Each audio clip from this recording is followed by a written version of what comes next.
I'm Judith of the J. Rinehart Gallery. I'm here today with Tommy Gregory, who is my co-curator for our exhibition, Proof Through the Night. We are here with Jessica Borowski, who is the ED of Pratt Fine Arts Center, to talk to us about the show. Thank you both for having me. Thank you, Jessica. Yeah, so my first question is, have you two worked together before? Not in this way, no. So what brought you two together to co-curate this show? Yeah, it was a really kind of informal but fun gathering of art professionals in Pioneer Square that was organized by Leah St. Lawrence of Arcade Magazine.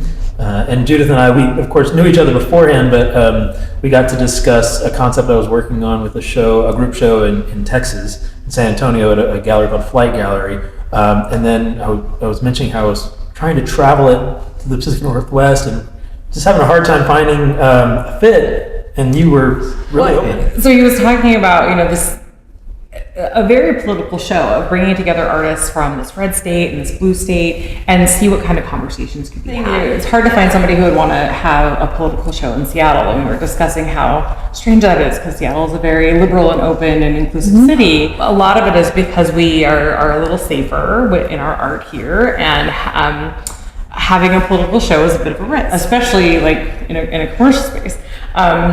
But the more he was talking about the work and was showing me the artists, I just kept thinking, I want to have this show. I want to see this show. There's so much work that's so beautiful and would fit so well in Northwest. Like, it had to happen. So I think it was not even a week later, I called him up and said, let's do this, and let's do it in October before the election. Nice. So you've now been living with this work, and Tommy, certainly you have for a little bit longer. And I'm curious, Judith, how has it felt to live with work that really does traverse different material, media? We obviously have 2D work, glass to that point of it's a very comfortable medium in Seattle, but we also have works that are installation works, including and fibers, including Jose's piece right at the front of the gallery. And I'm curious what that's been like to live among these different mediums and these different artists' perspectives. Yeah, I think the crux of the gallery really is my interest in process. So I'm very comfortable with a variety of medium, because what's most interesting to me is what an artist does with whatever they have. How you can take something and elevate it and tell the story that you want to tell. So in the works in this show, they are very process-based, but that process ends up having this different discussion. So we're talking about what it means to be a Latino in America. We're talking about what it means to be a Native American. We're talking about what it means to be just somebody who lives in America in a time where things are in flux, and how we feel about that. So it's been amazing to see how people interact with the work, what people are drawn to, but also finding beauty and connection, which was really the purpose of this exhibition. This piece behind you is Joe Harjo's piece titled Honor and Loss in the Time of Cultural Appropriation. And they're these handmade memorial flag cases that inside are Pendleton beach towels that are made of Native American imagery.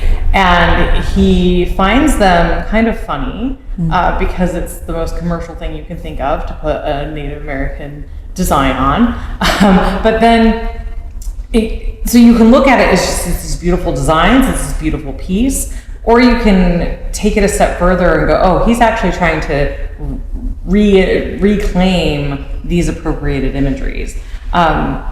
In kind of a little tongue-in-cheek way, but you can look at it in so many different ways, and I think that's what makes art great, is when there's entry points and different facets of how you can look at something and how you can experience something. I think another artist, Ryan Feddersen, who is used to doing a lot more public art, large-scale installation work.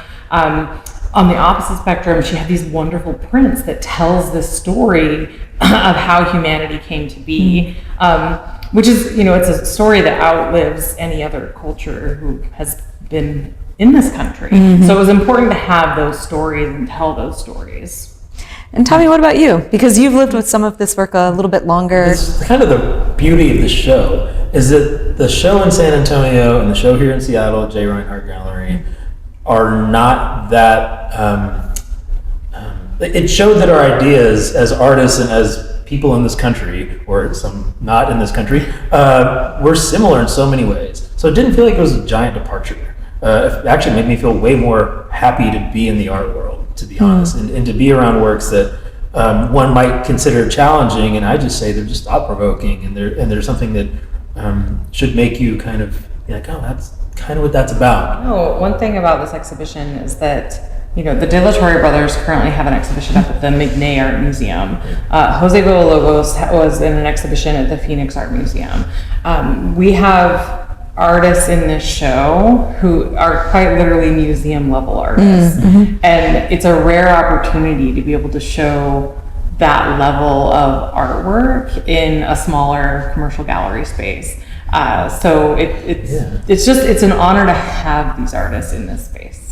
And there are certain pieces here, although the materials are different, or the artists, whether it's their identity or cultural background might be different, I think the message is the same. Like we want to kind of leave this place better than we got it as humans. And the artists have created work in both iterations of this show that really talk to that. And I've enjoyed, I think every single piece, it sparks a little bit different conversation, but they have a great dialogue together in this space. And Judith has done a fantastic job of making it balance in J. Rinehart Gallery. And I mean, I think you see that in the crowd. The opening night was great. And some of the feedback, one of the things I heard somebody say is like, oh, Judith went there. and for a commercial gallery to show work of a political nature should not be that abstract or scary.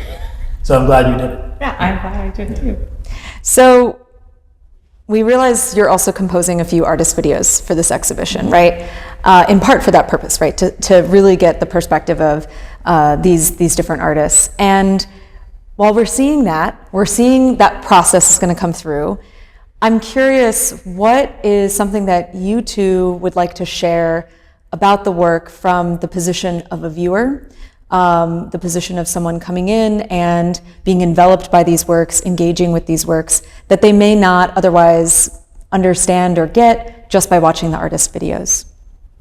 You definitely have to come see the work in person. We have about 3 installations in this show that your body becomes part of the work. The way you walk through it or the way you walk around it is how you experience it. So that's important to come and actually physically see the work in person. That's a good takeaway. You definitely got to come in and look at it. But I've had to remind friends who aren't in the art world, they come in and because you mentioned how a number of these artists are currently showing in museums or have big public art projects around the country.